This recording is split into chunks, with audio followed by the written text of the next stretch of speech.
Hi everyone, I'm Chitra. It's been a long time since I updated my grief healing journey on this channel, since I lost my fiance 8 months ago and just 2 weeks after my 30th birthday and a month before his 31st birthday. Yeah, the last time I've updated a grief healing video was 3 months after his passing. At that time I was still in South Africa. Now it's already 5 months later. Yeah, so maybe soon it's gonna be a year after his passing. Time flies so fast, and it's been 8 months I've lived without him. And to give a backstory, if you're new to this channel, I was engaged to a South African pilot working in Indonesia, and then he got cancer, and then I was the one who went with him to South Africa to get the treatment, and I stayed there during the medication and the treatment, and then he passed away, and I stayed in South Africa for a few months after his passing with his family. And now I'm already back in Indonesia since October last year. Many things have happened, plans have changed, and I'm excited about how life has turned out for me, and I'm excited to see what's gonna be next.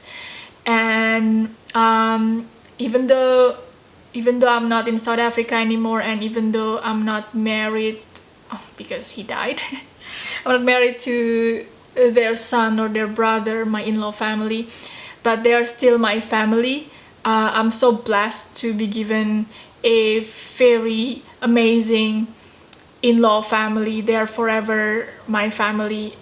I will always have a white family from South Africa, and they will always have a brown daughter or sister from Indonesia, wherever I'm gonna be in the world. And I already wrote what I want to say in this video, so I'm gonna look at this notebook. Sometimes I'm gonna look down to be in order to make sure that I don't miss out some points. And everybody, me and my in-law family, his parents and his sister, have been in our own healing journey. Everyone's doing well, I can say, and I'm quite happy, and I'm proud of us, how we are so strong as a family, as a team, and as individual. And now that I'm back to Bali, to the life that I know, but also that I didn't know, because the life that I knew in Bali was with him, and then I had to go back to something familiar but with a different feeling and different situation. And I was scared how it's gonna feel like, because I'm Indonesian, but I'm not actually from Bali. I'm from other parts of Indonesia. Bali is my dream place to live, the place that I understand, the place that understands me. But I was like, oh, how am I gonna feel? Is it gonna feel like it's not my dream place anymore because of the strong memories with him? But it turned out it's still my place. It's still the best place for me. It's still the place that I love, that the place that heal myself, and the place that I grow myself. Yeah, I need to learn again the things that I thought I knew. I mean, like, I was without him for like 27 years of my life, and then he's in my life for 3 years, and then I just needed to adjust again to the years that I haven't met him. But now I already got the memory of him, and I still have the dream life. I'm still grateful for the life that I have, for the life that I've achieved because of my hard work. I have a very good life. I live in Bali. Bali is such an amazing place, and I love my job. I am creative. I I have a lot of flexibility in my life and in my days. I can do dancing. It's just a nice life in Bali, and I'm grateful for the privilege that I got. And I've been taking break from work since he passed away. So it's been 8 months. I didn't do my professional work, which is design. I'm a web designer, and I'm planning to go back, and I'm actually in the process to go back to working slowly, to work. Creating things is who I am. Before I was somebody else's fiance, I've always been a creator. I create, therefore I am. So, well, I've been in the last 8 months, I've been also creating. I've been doing a lot of things because I just have a hyperactive mind and a lot of energy. So I've been creating. I've been doing a lot of things, and that's why I'm excited to share, especially that I come back to Indonesia, to the life that I know, and to rebuild my life again. There are many things that I haven't been doing it professionally. I mean, like to make money.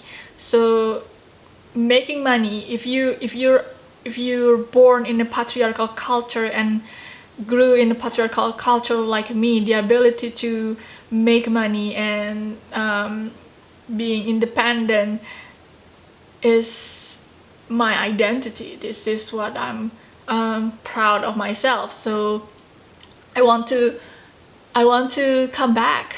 So finally now I'm more ready compared to I was before. So I'm excited. And the craziest thing that have happened ever since I moved back to Bali is that who had known I would be a stand-up comedian. So for the last 5 months, I started to do stand-up comedy in Bali. Bali is such a multicultural place. It's a lot of tourists and long-term and new tourists, but now because of Corona, now we have quite long-term tourists. So out of sadness, when I moved back to Bali, and I was like so sad, and I need to alter my mind to not be sad all the time. So I wanted to try something that I haven't done before. That's also scary for me because I have this fear. I have this fear of living without him. And then I want to deal with another fear. I want to heal that fear with another fear that I want to conquer, which is public speaking. And Mike, my fiance, always told me that I'm so funny, that I have a wicked sense of humor.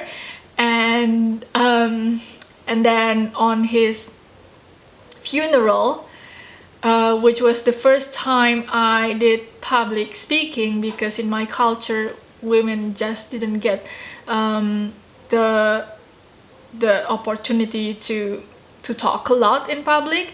So that was my first time giving speech, and unfortunately it happened to be a eulogy for the person that I love.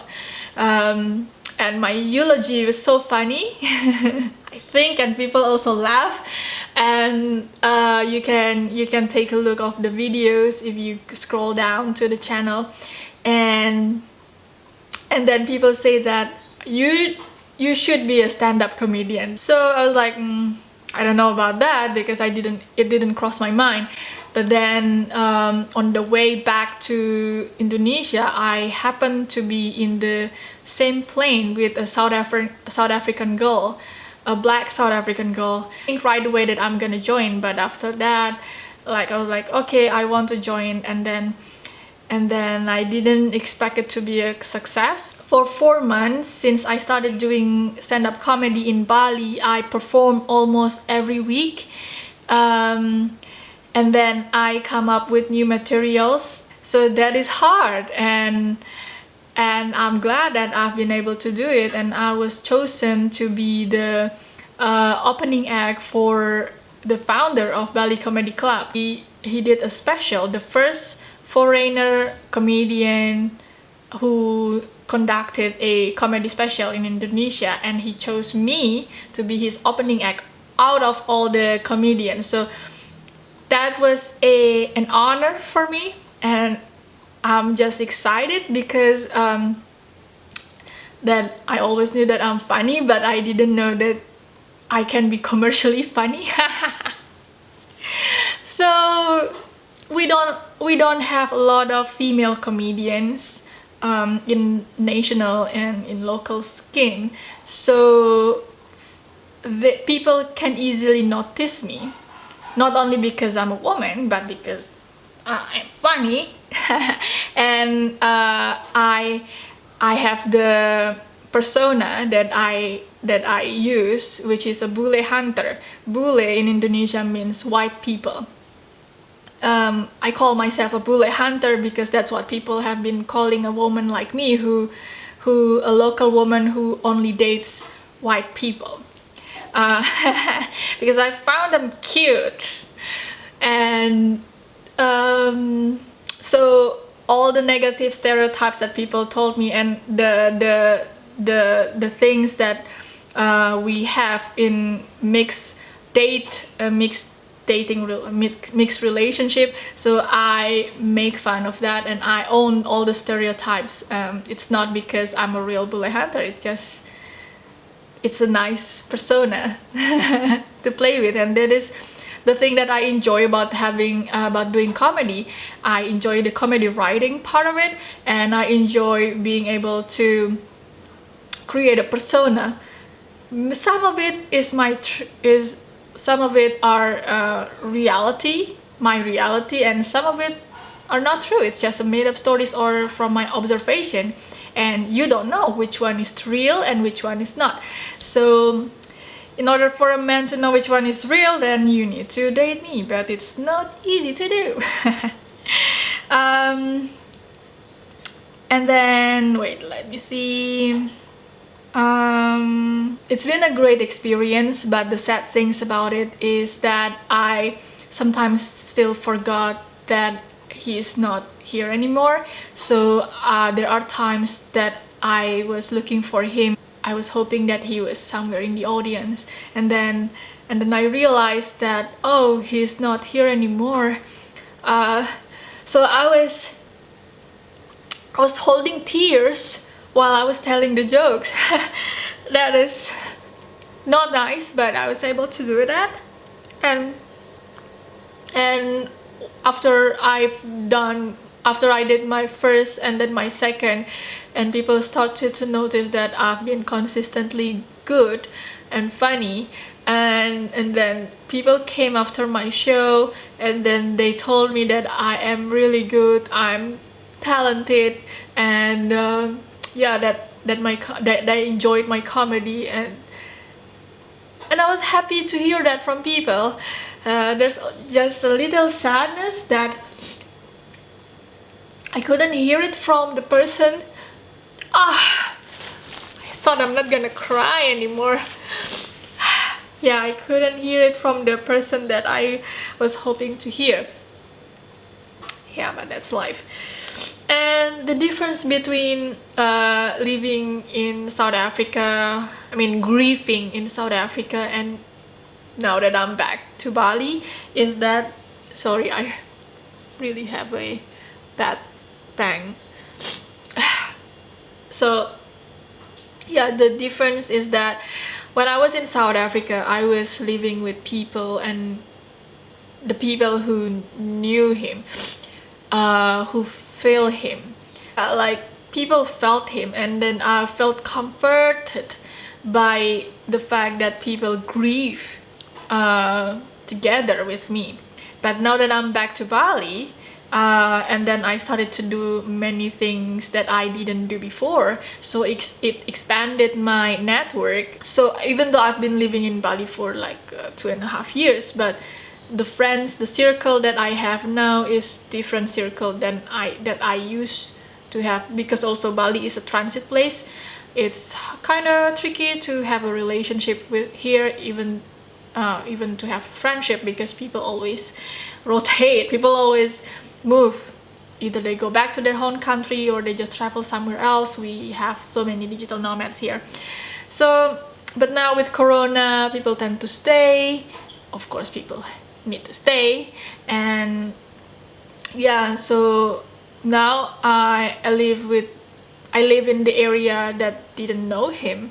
And of course, they don't grieve or they don't care. So it's been a shock at the first time because people don't care, and people don't need to care objectively. But I was just used to the comfort of people grieving together with me. But this is real life, and sometimes people can be mean because they don't know your story, they don't care, or they're just too focused on their own story. Because people who come to Bali, I don't know if you know this, but Bali, people think that Bali have this healing power. So many people come to Bali to heal themselves from something. So everyone in Bali is very unique. Like, I can say Bali is full of interesting people who we call the black sheep. And when all the black sheep gather together, we are no longer unique, because everyone thinks they're unique, but we're no longer unique anymore. And people just want to be listened to. People don't really give the ears to listen to other people's situation. And yeah, and but I think this is what I need, because I cannot be forever comforted with the blanket. I need to face the world. So I'm thankful, even though sometimes the words hurt. But also, I also control myself and filter the things that I need to hear, that I need to believe in. Then I also just had an exciting experience that I recently moved to a house just a week ago. So this is my new house. I mean, not my house, the house that I rent, but it is a big step for me, because when I come back to Bali, I come back to a place that we used to live in, and it had a lot of memories of me and him together, and it become it tied me in a way. So I needed air to breathe, and I want to start fresh. I want to focus more on other things, and now I'm happy because it is a bigger space, much bigger space compared to where I used to live before. Of course, it is more expensive, but that's alright. And now that I live by myself, I can decorate the house whatever I want to. So a lot of pink decoration in the house, which if my fiance is still alive, he would have disagreed with how I chose the color. And behind me are all my illustrations that I made, and it has every part of it. Every illustration has some self reminder. So it is nice. I've always been reminded by all my work. And then as for the dating situation, I haven't dated anyone, and I'm not really in a rush to date, to have relationship. If it happens, it happens. It's not my priority at this time, because Bali is also a messy pool to date, because Bali is full of beautiful people, beautiful butterflies. So there are like many choices to stick your heart to. that's why people don't settle, maybe. Well, I don't know. I mean, like, I believe that there are real relationship can be built. Not everyone is like that, because I'm not like that. But I just don't put efforts in dating. I still have other things that I need to focus. It's not that I don't want to fall in love. I just don't try, really. So yeah, that's why I think I want to move to a more settled down place. It's the place where people there are not this beautiful butterflies. I want to yeah, like people who want to settle down and who really want to build connection. That's why I want to, when the borders are already open, I want to go to Adelaide, Australia, where my brother lives in. It's not mainly because of the relationship that I wanted to try. I was like, well, yeah, I want to find a guy in another country. It's not like that. I just want to experience other countries. I want to live in different parts of the world. I don't want to spend my life in one place. And because I've been used to that, I've been used to my fiance and I lived like we just traveled because of his work, and it felt that we lived so many lives. I mean, we lived many things in just a short time. Let's say in a year, it feels like the year felt long because I travel a lot, I move a lot. So I want to go back again to moving, and also because my brother lives there, I want to expand my business. And if I fall in love with someone, then it's gonna be nice. And if not, at least I hope I get some money. I mean, money that I make, not like money from a guy. Because I'm not a real bullet hunter. Well, yeah, so I think the conclusion of the video today is that life goes on. Whatever, I mean, like, I was afraid before, and life goes on, and I'm able to stand here and to live my life, to still be able to create many things. And people say that time will heal. Well, I don't believe in that. I don't think time heals. Maybe 10% of it is true, but 90% of it, what healed me is myself. I do the work. I've done the work. I'm doing the work. So I'm not gonna be healed just because I'm believing in time, but it's also because I realized I needed to get help, and then I got help. I looked for help and I paid for help.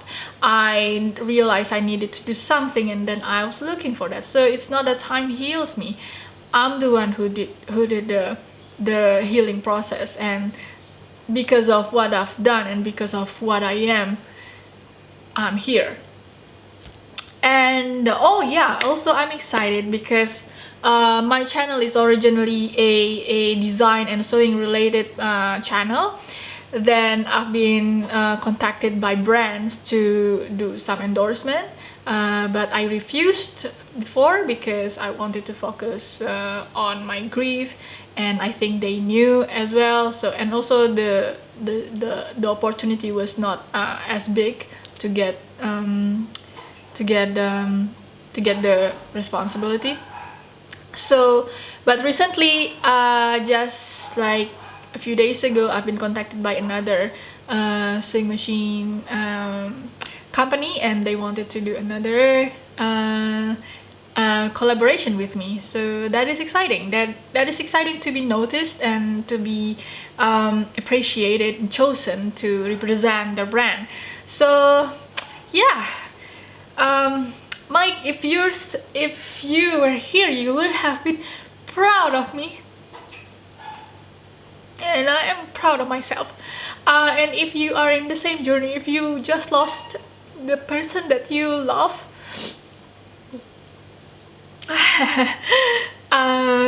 you go girl, or you go boy, you'll be able to look back to your life again, and then you'll see how far you've become, and you'll be proud that you've tackled all this grief. So yeah. Oh yeah. And then I don't cry as often as I used before. Like, I think this is the first time I've cried after so long. But it doesn't mean that it doesn't mean that I feel less for him. I still feel him, and it gets stronger. The feeling for him gets stronger and stronger. But I'm just used to it now. I've been used to it. And there is this also a little bit weird feeling because of his job. Long distance was a part of the relationship. So sometimes like 1 week or 1 month that we met, and then so it feels like when you're on long distance and then you've lived your own life, you get busy with your own life, and then you're going to meet that person again, and you have a lot of stories to tell that person right when you meet. That's what I feel. Like, I know that he passed away, he's not here, he's not gonna be there in my future physically, but something in the back of my mind, like it is just how he worked before and how we used to be. That sometimes, like, after I did something, I got excited. Oh, I'm gonna tell Mike this happened, but Mike is already not here. But I don't know, that excitement is still here. I still experience that. Yeah. Oh my god. But at least now I've done better, yeah, compared to my previous videos. After 2 minutes I just cry.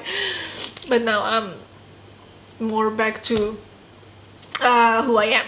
So if you're in the same journey, I'm your sister from other part of the world, and cheering you up that you're gonna be able to do this. And I'll see you guys in my next video. Bye bye.